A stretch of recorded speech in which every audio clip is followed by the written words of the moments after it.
हाँ जी, सभी को नमस्कार। तो आज अपने अध्ययन करेंगे कि असिस्टेंट प्रोफेसर अर्थात सहायक आचार्य, स्कूल व्याख्याता अर्थात फर्स्ट ग्रेड, वरिष्ठ अध्यापक अर्थात सेकंड ग्रेड जो हिंदी का सिलेबस है उसमें क्या सिमिलरिटी है, क्या उसमें समानताएं हैं। जो सिलेबस है, अगर आप सेकंड ग्रेड की तैयारी कर रहे हो तो आपके असिस्टेंट प्रोफेसर में कौन कौन सा सिलेबस है जो काम आ सकता है। अगर आप फर्स्ट ग्रेड की तैयारी कर रहे हो तो कौन कौन सा ऐसा सिलेबस है जो आपके सहायक आचार्य अर्थात असिस्टेंट प्रोफेसर में काम आ सकता है। तो इस पे ही चर्चा करने के लिए आज यहाँ प्रस्तुत हुए हैं। ये वीडियो जो भी सेकंड ग्रेड की तैयारी कर रहे बच्चे हैं या फिर जो फर्स्ट ग्रेड की तैयारी कर रहे बच्चे हैं उनके लिए बहुत महत्वपूर्ण है, क्योंकि जो भी स्कूल व्याख्याता की तैयारी करते हैं या फिर सेकंड ग्रेड की तैयारी करते हैं उनके लिए दिसंबर में ये से मान लो प्री टेस्ट है आपका। और आज 18 जो अक्टूबर है, आज लास्ट तारीख है, अंतिम तारीख है आज सहायकाचार्य का फॉर्म भरने की। जो भी साथी जिन्होंने पहले फॉर्म भर रखा था, वो भी जिन्होंने फॉर्म नहीं भरा था, वो भी सबको ये फॉर्म भरना है भाई। सबसे महत्वपूर्ण बात एक तो यही है कि जिन्होंने सहायकाचार्य का फॉर्म पहले भर रखा था, जब रीओपन हुआ है तो उन सबको फॉर्म भरना है, चाहे वो भरा था या नहीं भरा था, अर्थात सबको ये फॉर्म रीओपन हो रहे थे तो सबको फॉर्म भरना था। आज अपने बात कर रहे हैं कि वरिष्ठ अध्यापक और स्कूल व्याख्याता के सिलेबस में क्या समानताएं हैं सहायकाचार्य के सिलेबस की। तो ये अपने सहायकाचार्य का सिलेबस है प्रथम प्रश्न पत्र, जिसमें हिंदी भाषा उद्गम विकास है, हिंदी भाषा की प्रमुख बोलियां है, राजस्थानी, ब्रज, खड़ी बोली, अवधी, भोजपुरी है। राजस्थानी भाषा का प्राचीन स्वरूप है डिंगल है। राजस्थानी भाषा की प्रमुख बोलियां है मारवाड़ी, मेवाड़ी, मेवाती, ढूंढाड़ी, हाड़ौती और बागड़ी बोली है। राजभाषा के रूप में हिंदी की संवैधानिक मान्यता है। मानक हिंदी है। देवनागरी लिपि की विशेषताएं हैं। मानकीकरण है। वर्णमाला है। शब्द निर्माण, उपसर्ग, प्रत्यय और संधि है। संधि में भी कौन कौन सी संधि है, तो स्वर और व्यंजन ही संधि है। समास, वाक्य भेद है। शब्द शुद्धि और वाक्य शुद्धि है, जिसमें संज्ञा, सर्वनाम, विशेषण, क्रिया, क्रिया विशेषण, संबंध सूचक अव्यय और समुच्चय बोधक अव्यय है। काव्य शास्त्र में देखें तो काव्य शास्त्र में, भारतीय काव्य शास्त्र में देखें तो काव्य की परिभाषा है, लक्षण है, हेतु है, प्रयोजन है और साहित्य का स्वरूप है। अगर भारतीय काव्य शास्त्र में देखें तो रस सिद्धांत है, साधारणीकरण का सिद्धांत है, रस निष्पत्ति सिद्धांत है, ध्वनि सिद्धांत, वक्रोक्ति सिद्धांत और अलंकार का सिद्धांत है। अनुप्रास, यमक, श्लेष, वक्रोक्ति, उपमा, उत्प्रेक्षा, रूपक, संदेह, भ्रांतिमान, विभावना, वैण, सगाई और अपनौती ये अलंकार लगते हैं। तो दोहा, चौपाई, सोरठा, उल्लाला, छपे, कुंडलिया, गीतिका, हरिगीतिका, मंदाक्रांता, द्रुत, विलंबित और कवित्त छंद ही सिलेबस में लग रहे हैं।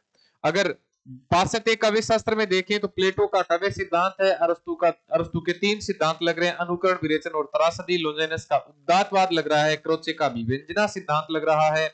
कोलरिज का कल्पना सिद्धांत लग रहा है। टीएस इलियट का परंपरा और निर्वैयक्तिकतावादी सिद्धांत लग रहा है। मार्क्सवादी साहित्य चिंतन लग रहा है।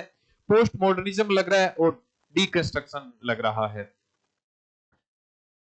पृथ्वीराज रासो का चंद्रवरदाई जो पद्मावती समय लग रहा है। पृथ्वीराज रासो का पद्मावती समय लग रहा है। कबीर ग्रंथावली के आरंभिक 20 पद लग रहे हैं और 2 पद लग रहे हैं। गुरुदेव का अंग और वीर को अंग। मीरा पदावली लग रही है, वो शंभू सिंह मनोहर जी की पूरी लग रही है। भ्रमर गीत सार है, वो 21 से 50 पद लग रहे हैं, नागरी प्रचारणी सभा प्रकाशित वाले। जायसी ग्रंथावली लग रही है, 1 से 19 पूरे पद लग रहे हैं। कवितावली लग रही है, 65 से 110 पद लग रहे हैं। बिहारी रत्नाकर 1 से 25 पद लग रहे हैं। गणानंद कवित के 1 से 25 पद लग रहे हैं। कमायनी में चिंता और श्रद्धा सर्ग लग रहा है। राम की शक्ति पूजा लग रही है। अंधेरे में लग रहा है। गोदान लग रहा है। महाभोज उपन्यास लग रहा है। आधे अधूरे नाटक लग रहा है। श्रद्धा और भक्ति, रामचंद्र शुक्ल का निबंध लग रहा है। नाखून क्यों बढ़ते हैं, हजारी प्रसाद द्विवेदी का और राघव करुण रस से कुबेरनाथ रोय का निबंध लग रहा है। उसने कहा था कहानी लग रही है। कफन कहानी लग रही है। पुरस्कार लग रही है। रोज लग रही है। गदल लग रही है। प्राई प्यास का सफर, सलाम और आपकी छोटी लड़की कहानी लग रही है। यात्रा वृतांत, सौंदर्य की नदी, नर्मदा नर्मदा लग रहा है। अब अपने बात करते हैं सेकंड प्रश्न पत्र में, सारा का सारा हिंदी साहित्य का इतिहास, सारा हिंदी साहित्य का इतिहास लग रहा है। विशेष कवि अशोक वाजपेयी, अरुण कमल, आलोक धनवा, लीलाधर जंगुड़ी, वेणुगोपाल, अनामिका जो डीयू की प्रोफेसर थी वो, अनुज लुगुन, नंद चतुर्वेदी और हरीश बधानी लग रहे हैं। इसके अलावा देखें तो गद्य के विकास में भारतेंदु का योगदान, पत्रकारिता सरस्वती का योगदान, महावीर प्रसाद द्विवेदी जी की भूमिका, उपन्यास कहानी, नाटक, निबंध, आलोचना, जीवनी, आत्मकथा, संस्मरण, रेखा चित्र और यात्रा वृतांत, और साथ साथ में साहित्यिक पत्रकारिता है। साहित्यिक पत्रकारिता परंपरा और वैशिष्ट अर्थात साहित्यिक पत्रकारिताओं के बारे में डिटेल से पूछा जा सकता है। अब अपने बात करते हैं लेक्चरर, स्कूल लेक्चरर की। स्कूल लेक्चरर के सिलेबस में कहां कहां जो अपने सिलेबस में लग रहा है, एपी के सिलेबस में ये लग रहा है। देखो जहां जहां लग रहा है वो मैं नोट करवा रहा हूं कि ये असिस्टेंट प्रोफेसर के सिलेबस में आ रहा है, ये असिस्टेंट प्रोफेसर के सिलेबस में आ रहा है। शब्द क्रम है वो, कोश क्रम अर्थात शब्द क्रम, ये पहले कौन सा आएगा, बाद में कौन सा शब्द आएगा, तीसरा कौन सा आएगा, तो ये सिलेबस में लग रहे हैं। साथ साथ में अपने आगे बढ़ते हैं, तत्सम तद्भव विदेशी शब्द नहीं लग रहे, तत्सम तद्भव विदेशी शब्द नहीं लग रहे हैं, ये सिलेबस में लग रहे हैं। ठीक है, क्रिया विशेषण इसके इसमें सारे भेद लग रहे हैं, असिस्टेंट प्रोफेसर में 2 ही लग रहे हैं, संबंध बोधक और समुच्चय बोधक। संबंध बोधक और समुच्चय बोधक 2 ही सिलेबस में लग रहे हैं। लिंग वचन कारक काल नहीं लग रहे। संधि है स्वर और व्यंजन संधि, देखो सेम के सेम असिस्टेंट प्रोफेसर में लगती है। स्वर और व्यंजन संधि, समास सारे लग रहे हैं, उपसर्ग सारे लग रहे हैं, प्रत्यय सारे लग रहे हैं। पर्यायवाची, विलोम शब्द, अनेकार्थी, संस्कृत, भिन्नार्थक शब्द यही लग रहे हैं सेम के सेम, ये सेम के सेम सिलेबस में लग रहे हैं। संस्कृत, भिन्नार्थक शब्द, वाक्यांश के लिए एक शब्द लग रहे हैं, वाक्य के अंग लग रहे हैं। देखो ये दोनों के दोनों असिस्टेंट प्रोफेसर में अभी अपने पढ़ा था। शब्द शुद्धि लग रहे हैं, वाक्य शुद्धि लग रहे हैं, मुहावरे लोकोक्ति नहीं लग रहा भाई। मुहावरे लोकोक्ति अर्थ और प्रयोग है, ये अपने सिलेबस में नहीं लग रहे। ये दोनों के दोनों सिलेबस में लग रहे हैं, असिस्टेंट प्रोफेसर सिलेबस में लग रहे हैं ये। हाँ जी, अपने बात करें तो शब्द शक्तियां और काव्य गुण नहीं लग रहे, शब्द शक्ति और काव्य गुण नहीं लग रहे, ये काव्य दोष नहीं लग रहे सिलेबस में। हाँ जी, अलंकार यमक लग रहा है, श्लेष लग रहा है, उपमा, रूपक, उत्प्रेक्षा, संदेह, भ्रांतिमान, विभावना, संगति, विरोधाभास, अतिशयोक्ति नहीं लग रहा, ये अपहनुति ये लग रहा है सिलेबस में। द्रुत विलंबित लग रहा है, हरिगीतिका लग रहा है, दोहा, सोठा, कुंडलिया, चौपाई, छपे, मंदाक्रांता, मत गयंत सवैया नहीं लग रहा, मनहरण कवित लग रहा है, मंदाक्रांता लग रहा है। ये एक सिलेबस में नहीं लग रहा बस, बाकी सारे के सारे असिस्टेंट प्रोफेसर के सिलेबस में लग रहे हैं। ठीक है, असिस्टेंट प्रोफेसर के सिलेबस में लग रहे हैं, रस नहीं लग रही। देखो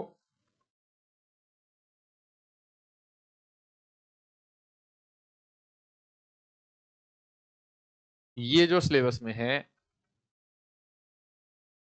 रस कहीं नाम नहीं है अभी इनमें, इनमें रस नाम नहीं है। रस सिद्धांत जरूर है, रस सिद्धांत की व्याख्या है वो जरूर है, लेकिन रसों के नाम रस सिद्धांत है, तो ये अपने सिलेबस में नहीं लग रहे। देखो रस अवयव, रस के भेद, रस सिद्धांत है वो अपने सिलेबस में, वहां असिस्टेंट प्रोफेसर के सिलेबस में रस सिद्धांत नहीं लग करे। रस का स्वरूप, रस के अवयव थोड़ा सा पढ़ जरूर लेना, लेकिन वैसे नहीं लग रहे। हिंदी साहित्य का इतिहास सारा लग रहा है, याद कर लो। ये जो सारा है ना, ये सारा हिंदी साहित्य का इतिहास, यहां तक सारा हिंदी साहित्य का इतिहास है, ये सारा अपने असिस्टेंट प्रोफेसर के सिलेबस में लग रहा है। एक स्पेशल पेपर है इनका, तो ये अपने भारतेंदु द्विवेदी युग, छायावाद, प्रगति, प्रयोगवाद, नई कविता, समकालीन कविता और कवियों की रचनाएं सब लग रहा है। काव्य हेतु, काव्य प्रयोजन, काव्य लक्षण असिस्टेंट प्रोफेसर के सिलेबस में लग रहे हैं। ध्वनि साधारणीकरण, ध्वनि रस निष्पत्ति सिद्धांत, वक्रोक्ति सिद्धांत, अनुकरण का अरस्तु का अनुकरणवाद, त्रासदीवाद, लोजेनेस का उदात्तवाद, सब सिलेबस में लग रहे हैं असिस्टेंट प्रोफेसर के सिलेबस में, सारे असिस्टेंट प्रोफेसर के सिलेबस में लग रहे हैं। हिंदी भाषा उद्भव एवं विकास, देखो अब अपने बात करें हिंदी भाषा उद्भव एवं विकास, मैं बार बार रिपीट करता आया हूं, यहां देखो सारे के सारे हिंदी भाषा उद्भव एवं विकास सेम का सेम यही टॉपिक लग रहा है। बोलियां सारी लग रही है, राजस्थान की प्रमुख बोलियां सारी लग रही है, राजभाषा, देवनागरी लिपि का मानक स्वरूप, सब लग रहा है सिलेबस।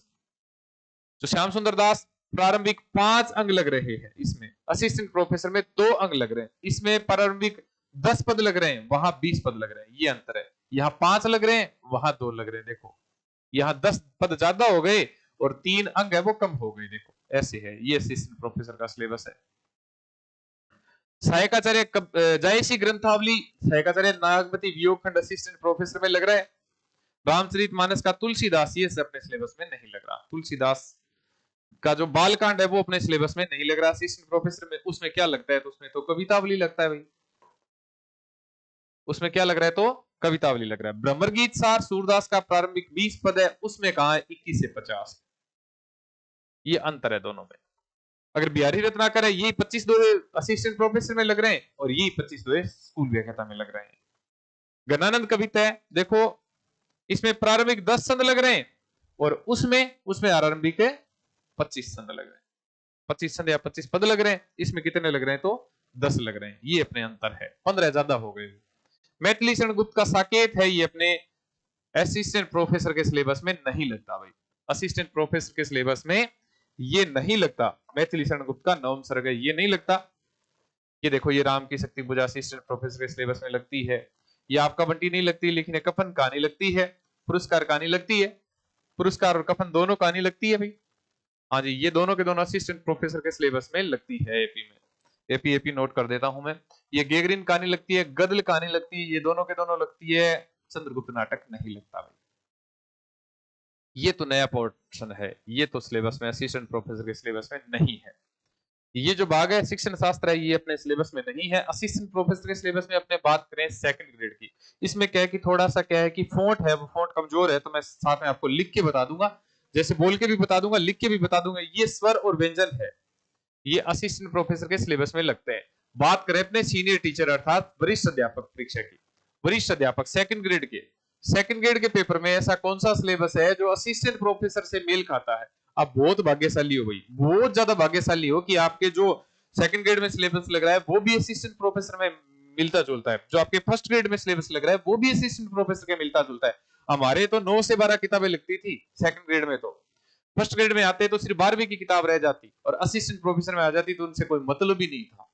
यहाँ तो आपके बहुत मिला जुला सिलेबस है, बहुत किस्मत वाले हो भाई, जल्दी नौकरी लगोगे। ये कोर्स क्रम वही कोर्स क्रम सेम का सेम असिस्टेंट प्रोफेसर में लग रहा है। ये तत्सम तद्भव और विदेशी शब्द ये अपने सिलेबस में नहीं लग रहे, ये अपने सिलेबस में नहीं लग रहे भाई। अपने तो लग रहे हैं स्वर और व्यंजन का विभाजन कोर्स क्रम लग रहा है। इसके अलावा देखें तो इसके अलावा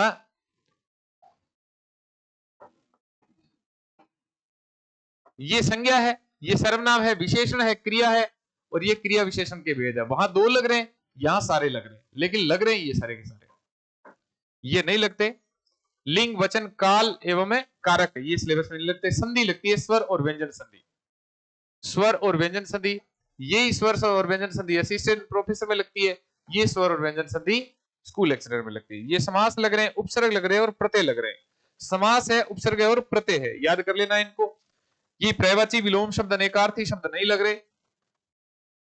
हाँ जी, अनेकार्थी शब्द ये स्कूल व्याख्याता के प्रथम प्रश्न पत्र में लगते हैं। समश्रुत भिन्नार्थक शब्द, वाक्यांश के लिए एक शब्द, वाक्य के अंग, ये भी असिस्टेंट प्रोफेसर में है और यही सेकंड ग्रेड में है और यही स्कूल लेक्चरर में। देखो ये दोनों के दोनों, अगर ये बात करें तो शब्द शुद्धि वाक्य शुद्धि दोनों में है, असिस्टेंट प्रोफेसर में भी है, स्कूल व्याख्याता में है, ये अपने सेकंड ग्रेड के सिलेबस में है। लेकिन मुहावरे और लोकोक्ति असिस्टेंट प्रोफेसर और सेकंड ग्रेड वो सॉरी स्कूल व्याख्याता दोनों में नहीं है। शब्द शक्ति काव्य गुण नहीं है, काव्य दोष नहीं है, अलंकार सेम के सेम है, श्लेष यमक उपमा रूपक उत्प्रेक्षा विभावना संदेह भ्रांतिमान विरोधाभास अतिशयोक्ति ये नहीं है, असंगति नहीं है, अपनुति है भाई। स्कूल व्याख्याता में भी है, सेकंड असिस्टेंट प्रोफेसर में भी है। द्रुत विलंबित छंद है, हरिगीतिका है, दोहा है, सोठ है, कुंडलिया चौपाई छपे, मंदाक्रांता मनहरण कवित नहीं है, लेकिन मतगंध सवैया नहीं है भैया। सवैया असिस्टेंट प्रोफेसर के सिलेबस में नहीं है, स्कूल व्याख्याता के सिलेबस में सेम के सेम पोर्शन है ये। अर्थात आप स्कूल व्याख्याता की तैयारी करते हो तो आपकी सेकंड ग्रेड की भी तैयारी अच्छे ढंग से हो जाती है भाई। लेकिन आप सेकंड ग्रेड और फर्स्ट ग्रेड की तैयारी करते हो तो असिस्टेंट प्रोफेसर में थोड़ा बहुत अंतर है। ये देखो ये रस स्कूल व्याख्याता में लग रहे हैं, रस का स्वरूप, अब इतिहास है, इतिहास तो सारा ही लग रहा है, ये असिस्टेंट प्रोफेसर में भी लग रहा है और ये स्कूल लेक्चरर में भी लग रहा है। ये हिंदी भाषा उद्भव विकास, ये भी सेम का सेम वही है, अर्थात ये असिस्टेंट प्रोफेसर में भी लग रहा है और ये स्कूल लेक्चरर में भी लग रहा है। हाँ जी, श्याम सुंदर दास के प्रारंभिक पद 5 अंग और 10 पद स्कूल व्याख्याता में है, असिस्टेंट प्रोफेसर में देखें तो 2 अंग है और पद कितने हैं तो 20 पद है, बस इतना ही अंतर है इनमें। लग रहे हैं ये सिलेबस में, कबीर ग्रंथावली अपने सिलेबस में जरूर लग रही है। तुलसीदास का जो बालकांड है ये स्कूल व्याख्याता में तो लग रहा है, लेकिन एपी में नहीं लग रहा है। एपी में क्या लग रहा है, कवितावली लग रहा है। भ्रमरगीत सार के देखो 20 पद लग रहे हैं और स्कूल व्याख्याता में भी ये 20 पद लग रहे हैं, और असिस्टेंट प्रोफेसर में देखें तो 21 से क्या है 50 पद लग रहे हैं। मीरा पदावली के आरंभिक 20 पद लग रहे हैं। मीरा पदावली शंभू सिंह मनोहर की सारी लगती है, किसमें सारी लगती है तो असिस्टेंट प्रोफेसर में सारी लगती है। बिहारी रत्नाकर के आरंभिक 20 पद लग रहे हैं स्कूल व्याख्याता में और असिस्टेंट प्रोफेसर में कितने लग रहे हैं? 25 लग रहे हैं, अर्थात इसमें 5 कम हो गए। वीर सतसई ना तो सेकंड ग्रेड में लगती, ना ही असिस्टेंट प्रोफेसर में लगती, ना ही फर्स्ट ग्रेड में लगती। कुरुक्षेत्र छठा सर्ग नहीं लगता भाई। कमायनी का श्रद्धा सर्ग लग रहा है, देखो कमायनी का श्रद्धा सर्ग है, ये असिस्टेंट प्रोफेसर में है भाई। कमायनी का श्रद्धा सर्ग है असिस्टेंट प्रोफेसर के सिलेबस में, ये श्रद्धा सर्ग है, ये असिस्टेंट प्रोफेसर में साथ साथ में कौन सा सर्ग आ जाता है? तो चिंता सर्ग आ जाता है। आचार्य शुक्ल का श्रद्धा और भक्ति निबंध है, ये असिस्टेंट प्रोफेसर में लगता है। यहाँ कौन सा हो जाएगा? उत्साह, श्रद्धा और भक्ति, लोभ और प्रीति साथ में जुड़ गए। ये देखो ये असिस्टेंट प्रोफेसर का गोदान, गोदान प्रेमचंद का क्या है? गोदान कहानियां उसने कहा था असिस्टेंट प्रोफेसर। ये कहानी नहीं लगती भाई, यही सच है, ये भी नहीं लगती। आषाढ़ का एक दिन, ये भी नहीं लगता। बाकी शिक्षण विद्या ये अपने सिलेबस में है ही नहीं हुई। ये शिक्षण विद्या है, शिक्षण विद्या अपने सिलेबस में ना तो स्कूल व्याख्याता में, ना ही असिस्टेंट प्रोफेसर में। अब आपको बता दिया कि कौन सा सिलेबस है, वो कहां से मेल खाता है। अब आप अपनी तैयारी को उस हिसाब से मैनेज करें कि असिस्टेंट प्रोफेसर का फॉर्म भरना है तो असिस्टेंट प्रोफेसर में आपको कितने प्रश्न करके आने हैं। आपका प्री एग्जाम कह सकते हैं, एक प्रकार से टेस्ट है, आपका एंट्रेंस टेस्ट है। आप एंट्री करोगे तो उसमें पता लगेगा कि आपकी तैयारी कितनी है, क्योंकि सेम का सेम सिलेबस है। स्कूल व्याख्याता में जो लग रहा है वो असिस्टेंट प्रोफेसर में भी लग रहा है, और वो सेकंड ग्रेड में लग रहा है। तो आप जब दिसंबर में असिस्टेंट प्रोफेसर का एग्जाम दोगे, भले ही आप सेकंड ग्रेड की तैयारी करते हो, तो आपको पता लग जाएगा कि अपने इतना पढ़ा, इसमें से इतना तो आ रहा है, क्योंकि आरपीसी का ही एग्जाम है। थोड़े दिन बाद में स्कूल व्याख्याता का एग्जाम है, भले ही आप सेकंड ग्रेड की तैयारी कर रहे हो, फिर आप उसके सिलेबस में सेम ही आएगा पोर्शन, तो उसमें भी पता लग जाएगा कि अपनी इतनी तैयारी है। फिर आप सेकंड ग्रेड का एग्जाम दोगे ना, तो सेकंड ग्रेड के एग्जाम में बिल्कुल एकदम पारंगत हो जाओगे। तो सभी के सभी ध्यान कर लेने, 18 तारीख को असिस्टेंट प्रोफेसर की आज लास्ट तारीख है, सभी की सभी आज फार्म में भर देंगे। धन्यवाद। कोई प्रकार की समस्या हो आप हमें बेझिझक मैसेज करके, आप हमें इस नंबर पर मैसेज करके, ये जो नंबर है ना, इस नंबर पर मैसेज करके, ये जो नंबर है इस नंबर पर मैसेज करके, या फिर कमेंट बॉक्स में कमेंट लिख के आप हमसे समस्या का समाधान प्राप्त कर सकते हैं। धन्यवाद।